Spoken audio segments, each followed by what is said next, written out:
Hi everyone, it's James here. Welcome to a bit of an unscheduled video. I have actually uploaded a video yesterday, but there's this thread going around at the moment. It's a sort of two-pronged thread. It's the 20 or 25 greatest US bands, and then now people have started doing either the 20 or the 25 greatest British bands. And I thought I'd better jump on this before many more people upload videos, because I don't want to be influenced and I don't really want to watch any until I've done mine. Greatest British bands. Now, I started trying to rank them.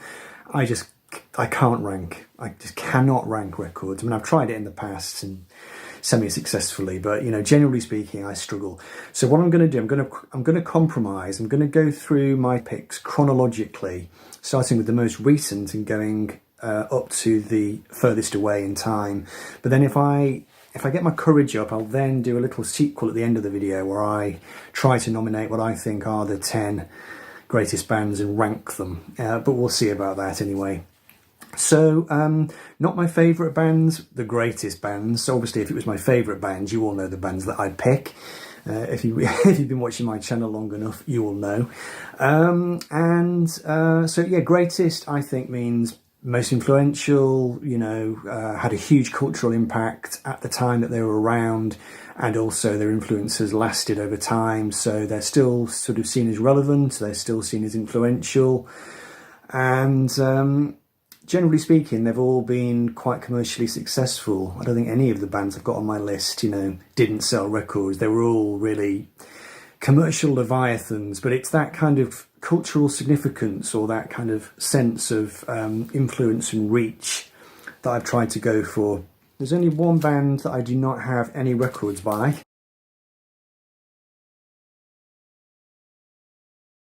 I've never been a fan of Radiohead. I think they are a great band. I did see them live actually back in the day. I saw them on the In Rainbows tour at the Manchester Arena, and they were bloody impressive. I think they were a very influential band, obviously, absolutely huge in the 90s. Everybody was listening to them, everybody was buying their records, and I think they were leaders of the pack, and I think it was quite brave what they did, you know, ditching the sort of post-rock sound they had in favour of a more kind of glitchy, electronica flavoured approach. But I always thought that they sort of nicked that from the Aphex Twin, really, and colonised it. But you know, anyway, I'm not a fan, really. I just don't get on with Tom York's voice. You know, I can't really do anything about that. But I think they've got to be in the lists.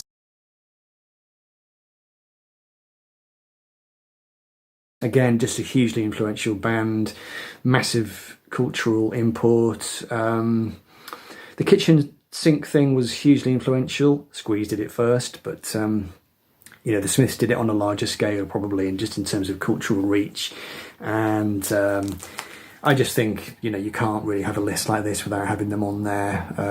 You know, a massively influential band in terms of the development of British indie music and the way that they were seen as a genuine alternative to a lot of that kind of mainstream 80s music that was going around. I think that was really starting to go to people's noses. The Smiths really showed that you could do a different kind of thing and be influenced by a different set of influences. And like him or hate him, I'm not a fan of his, but, you know, Morrissey was a very individual writer and a very individual voice, and you know, Johnny Marr's guitar playing was brilliant and it was influential, so can't leave them off. The Police were a huge band. They were the biggest band in the world at one point, and I think their significance was, along with a couple of other bands that I've got coming up, was that they kind of ran with that punk, post-punk thing, quickly showed that it didn't have to be about just three chords and not being able to play your instruments. Obviously, they came from the sort of art rock, prog rock end of things. They were a bit old in the tooth when they broke big. But their songs and their music and their image were just huge on every level, you know, just so massive. Anybody who was around back in the day, watching Top of the Pops every week, they were just a complete phenomenon, and they just became so massive off the strength of Sting songs and their great musicianship. And what's great about them too is that they didn't sort of stick around. 5 albums, gone, although they did reform later. But yeah, I thought I would have them. Why not?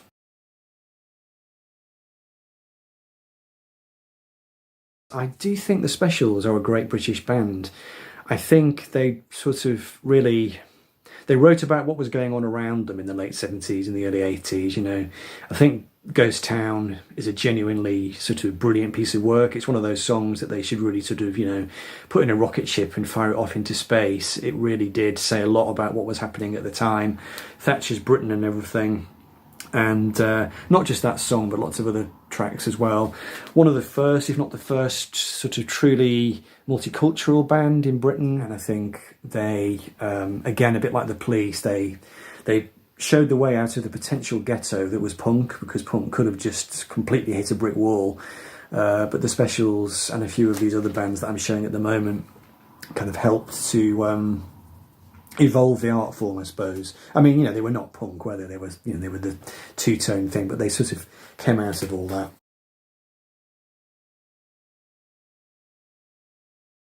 I'm going to have the Jam, because I think that they were just a great working class British band, really. They were able to draw on those influences from the 60s, the mod influences, The Who, the Small Faces, but you had in Paul Weller, I think, a genuinely original songwriter who was just very good at articulating, as Pete Townsend had done back in the 60s, that sense of restlessness and anger.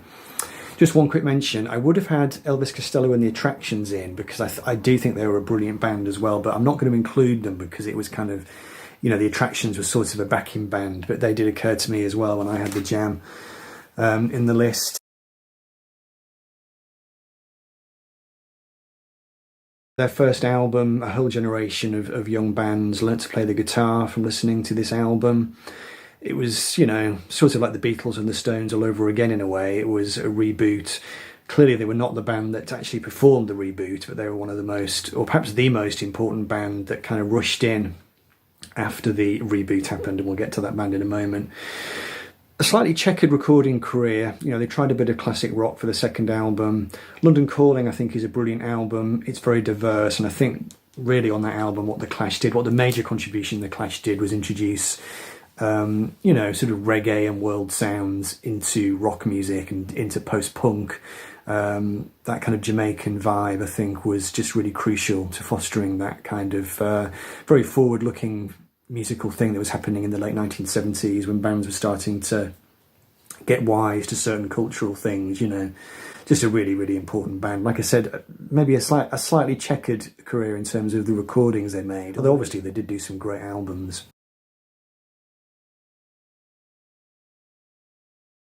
You can't possibly have a list of the greatest British bands without including the Sex Pistols.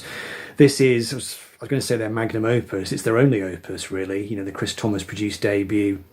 I don't need to say too much, obviously. Just had a massive impact. But I don't think they would go down as a great band if the songs were not great. And I think, most of the songs on this album have a certain iconic quality, and the very best of them really do kind of stand up against anything that was ever released by a British band. God Save the Queen and Anarchy in the UK, Holidays in the Sun. They're just great clarion calls, really. And John Lydon was so original, that kind of Henry VIII voice that he had, and kind of, very subversive sense of humour mixed in with the anger, and it just helped to just, clear the way, really. It cleared the deck of a lot of, perhaps, chaff that was around at the time, although punk was not quite as revolutionary as some people make it out to be in terms of, it didn't really sort of get rid of all those bands, but it did help to inject a new energy, I suppose.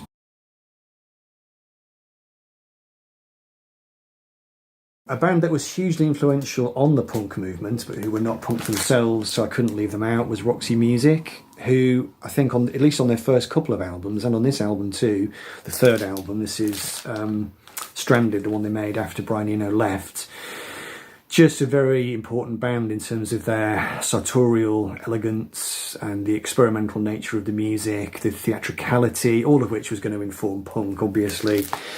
Later on, you could argue they blended out a little bit, although those later albums do have their fans. I think Brian Ferry was an original singer and quite an original writer as well. Phil Manzanera's guitar, I think, was a real blast. He was a very exciting guitar player, I think, and very underrated. And in fact, if you listen to his solo albums, they're really good as well. But a massive influence on punk, and just a really important band, so had to have them in.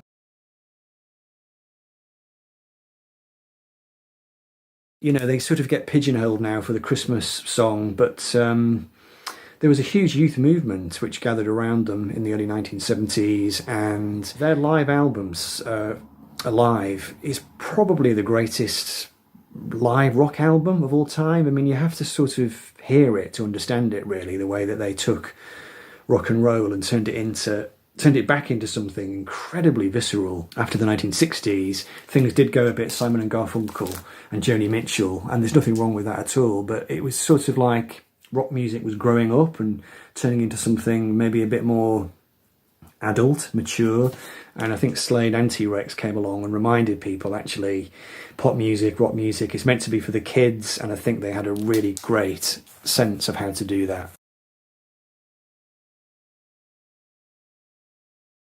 Queen, I think, have to be in the list of greatest British bands of all time, just because they were just maybe the greatest British live band ever. I mean, anybody that's seen the Live Aid performance, I think you'd struggle to say that that is not, you know, master craftsman at work. Freddie, an amazing frontman, turned a set of limitations, I think, into strengths. You know, maybe not the best looking guy in the world, originally not the best singer in the world, but he found a way of doing it. The other three guys were just great musicians. The songwriting was really strong, all four of them. And I think what Queen did was that they showed how you could evolve and stay in the game, stay together, same lineup, just like the Beatles. You know, they never really faltered. A couple of albums in the 80s didn't go down well with the fan base, but they pulled themselves round from that, and they just became just great rock survivors, I think. And I'm just, you know, I've got to have them.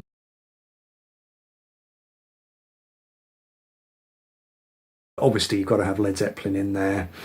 Just one of the hugest bands of all time, and did so much for British music, I think. Took the blues formula, took what, you know, the Yardbirds and those other sort of bluesy British bands were doing, and I think did something truly original with it, you know, blending it with folk music and Tolkien-esque mythology, and really showing the world how huge it could be.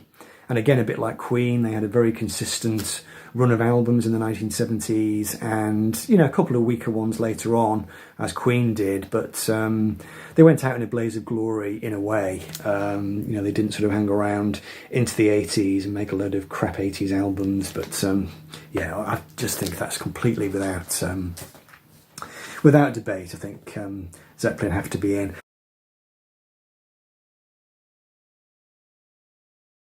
My personal preference would be for Genesis. I'm a slightly more sort of Genesis kind of person than Yes, but I think Yes were great populists, really. There was another band coming up who really set the ball rolling for this kind of music, but they never really became massive.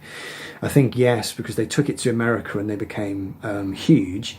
I think, you know, pre-punk, Yes did define the genre of prog rock, art rock, great musicianship, and there was a sort of ethos around them. And, you know, the album artwork was very iconic, the Roger Dean artwork. They just, to me, they're just richly woven into rock legend, and you don't think you can have a list of the greatest British bands without them. Again, later on, they started to sort of, you know, come off the boil a little bit, and I think they did go over the top. And they also blended out a bit later on. But I think, you know, the early few albums, I think, are just prime examples of just great pioneering British prog, which is why I've got to have them in.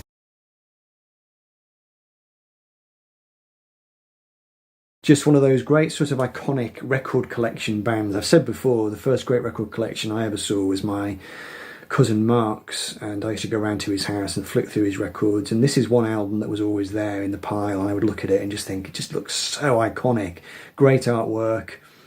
Deep Purple, kind of like a sort of progressive band, I suppose, and they just sort of, again, a bit like Zeppelin, they sort of brought that virtuosity into the picture. Not in the same way that Led Zeppelin did it, a bit of a different approach, really, perhaps more sort of classical in a way, with Ritchie Blackmore's guitar. But clearly, you know, any band that's done a song like Smoke on the Water, which is possibly the most recognisable British heavy rock song of all time, and it will never be surpassed. You know, nobody else will ever do a song again which quite nails the genre of whatever, classic rock, heavy rock. And then, Speed King at the start of this album, just great, fiery playing, and none more heavy rock, Deep Purple.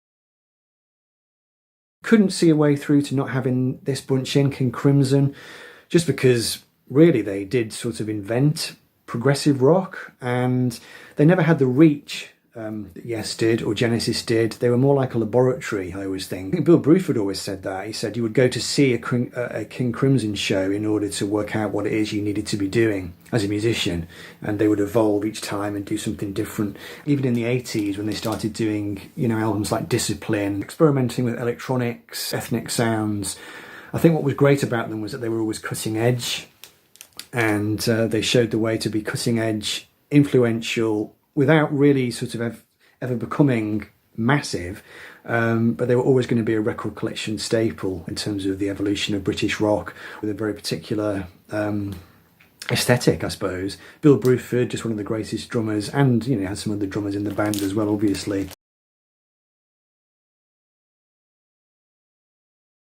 So we've had Deep Purple already, so again, got to have Black Sabbath, and again, they invented a genre. They had that great British working class kind of approach, very real, nothing artificial about them, never second guessed themselves really. An original voice in Ozzy, a very original guitarist in Tony Iommi, the detuning and the kind of just those very primitive sounding riffs, and what they did, I suppose, to evolve that sort of blues rock sound that was around in the late 60s that wasn't all that interesting, I don't think. And I suppose rock history was waiting for a band to come along with this great sort of light bulb idea. Oh yeah, let's make horror movie music using the kind of heavy, blues rock kind of template. Absolutely brilliant.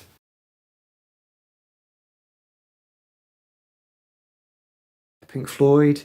I'm showing this one because I recently met Joe Boyd, and I got his autograph there.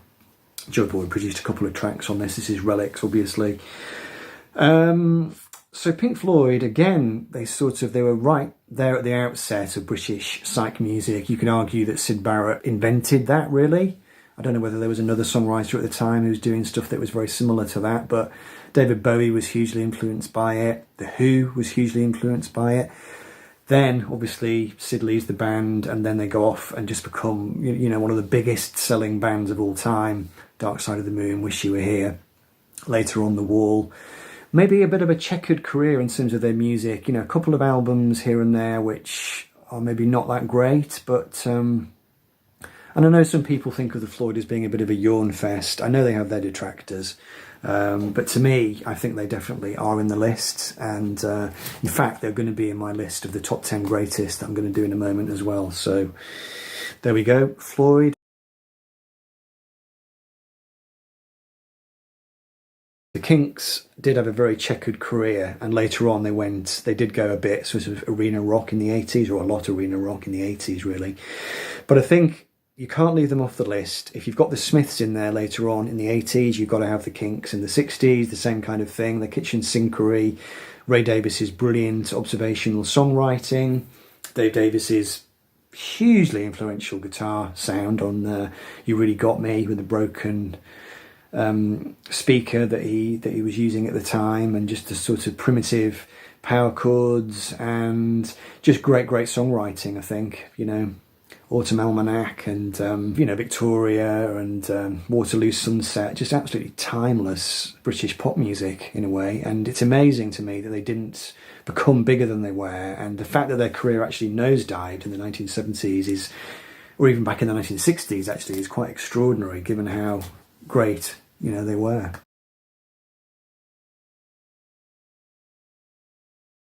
Just sheer heaviness and sheer anarchy. Keith Moon's drumming, just flailing, frenetic display of not virtuosity actually, but just sheer gumption, just sheer sort of balls, you know. Pete Townsend showed everybody that you didn't need to be a virtuosic guitarist. You could just hit power chords and smash your guitar at the end of the show. John Entwistle, you know, playing the bass as a lead instrument. Just a very, very original band, really. You know, you can talk about The Who all afternoon, couldn't you? But you can't not have them in the list.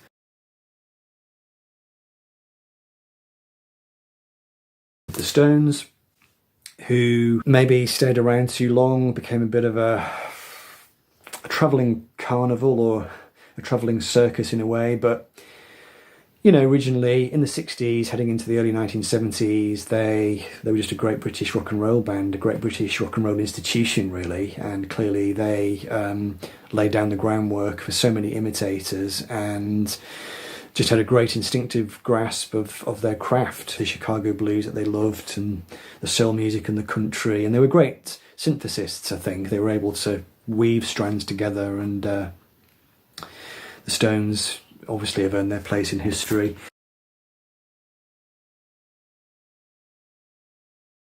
This is the album I always show now when I talk about the Beatles, because Please Please Me often gets a bit of a kicking nowadays, but it's such an important record and so raw and visceral in the context of what was around at the time. And that sort of totally immortal 1, 2, 3, 4 count at the start of side 1 ushered in a new era, really, as surely as Bruce Springsteen said that Bob Dylan did at the start of Highway 61 with that snare beat. You know, it's like a kind of just an absolute moment in rock history where the page turned and we moved away from the kind of manufactured pap that was around, and the Beatles brought working class Merseyside rock music via Hamburg, just crashing straight into the British mainstream. And just the wonderful way that Brian Epstein, the clever way that they were packaged as this sort of middle of the road sort of entertainment band, which in a way they were, but they were also a great rock band who'd earned their stripes, you know, the black leathers and well, yeah, I mean, we can talk all day, can't we? But obviously you've got to have them in, the Beatles. Okay, so I'm going to whiz through now what I think the top 10 greatest British bands of all time. This list could change on a different day, but let's see. Number 10, I've got The Clash. Number 9, I've got The Pistols. Number 8, I've got The Kinks. Number 7, I've got Queen. 6, Floyd. 5, The Stones. Not going to put them higher. Number 4, I've got Led Zeppelin. Number 3, Black Sabbath. Number 2, I've got The Who. And number 1, I've got Level 42. Thanks for watching. See you in the next video.